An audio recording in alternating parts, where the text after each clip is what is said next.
ഇടുക്കി മൂന്നാർ മേഖലയിലെ പരിസ്ഥിതി ലോല മേഖല നിർണയത്തിൽ ജനവാസ മേഖലകളും തോട്ടങ്ങളും കൃഷിഭൂമികളും ഉൾപ്പെട്ടിട്ടുണ്ടെങ്കിൽ അവ ഒഴിവാക്കാൻ നടപടി സ്വീകരിക്കുമെന്ന് ഇടുക്കി എംപി ഡീൻ കുര്യാക്കോസ്. റവന്യൂ വനം വകുപ്പുകളുടെ ഉന്നതതല യോഗത്തിലാണ് തീരുമാനം.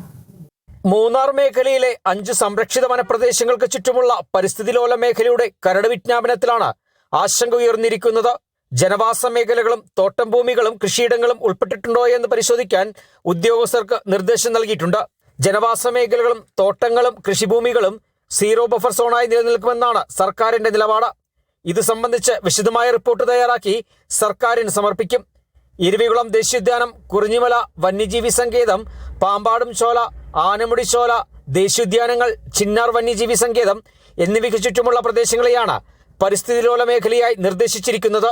പരിസ്ഥിതി ലോലമാക്കിയ ഉത്തരവിൽ ജനവാസ മേഖലയോ തോട്ടം മേഖലയോ കൃഷിഭൂമിയോ ഉൾപ്പെട്ടിട്ടുണ്ടെങ്കിൽ അത് മാറ്റം വരുത്തുകയാണ് UDF സർക്കാരിന്റെ തീരുമാനമെന്ന് ഡീൻ കുര്യാക്കോസ് MP പറഞ്ഞു. പഞ്ചായത്ത് പ്രസിഡന്റുമാരെല്ലാവരും തന്നെ സൂചിപ്പിച്ചു. അവര് റെസൊല്യൂഷൻ പാസ്സാക്കി, ഗ്രാമസഭയിൽ നിന്ന് റിപ്പോർട്ട് എടുത്ത് അല്ലെങ്കിൽ റെസൊല്യൂഷൻ പാസ്സാക്കി അത് കൃത്യമായ തരത്തിൽ ഗവൺമെന്റിന് മുമ്പാകെ ഒബ്ജക്ഷനായി അവർ കൊടുക്കുന്നുണ്ട്. അതോടൊപ്പം തന്നെ സംസ്ഥാന ഗവൺമെന്റും കൂടി തന്നെ ഈ കാര്യത്തിൽ കരട് വിജ്ഞാപനത്തിന്റെ കാര്യത്തിൽ ഒരു ലഘൂകരണം വരുത്തിക്കൊണ്ട് ഇനി ഒരു ഫൈനൽ നോട്ടിഫിക്കേഷനാണ് വരേണ്ടത്. ആ ഫൈനൽ നോട്ടിഫിക്കേഷൻ വരുമ്പോൾ ഈ പറയപ്പെടുന്ന മേഖലയെല്ലാം പൂർണ്ണമായി ESZൽ നിന്നും പുറത്താകണം എന്നുള്ളത് തന്നെയാണ് ഞങ്ങളുടെ നിലപാട്. കരട് വിജ്ഞാപനത്തിനെതിരെ പൊതുജനങ്ങൾക്ക് 60 ദിവസത്തിനുള്ളിൽ ആക്ഷേപങ്ങളും നിർദ്ദേശങ്ങളും സമർപ്പിക്കാം.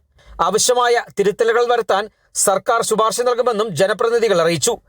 യോഗത്തിൽ Devikulam MLA F Raja, Devikulam sub collector VM Arya, CCF PP Pramod, ത്രിതല പഞ്ചായത്ത് പ്രസിഡന്റുമാർ, ജനപ്രതിനിധികൾ തുടങ്ങിയവർ യോഗത്തിൽ പങ്കെടുത്തു. Kerala vision news, Idukki.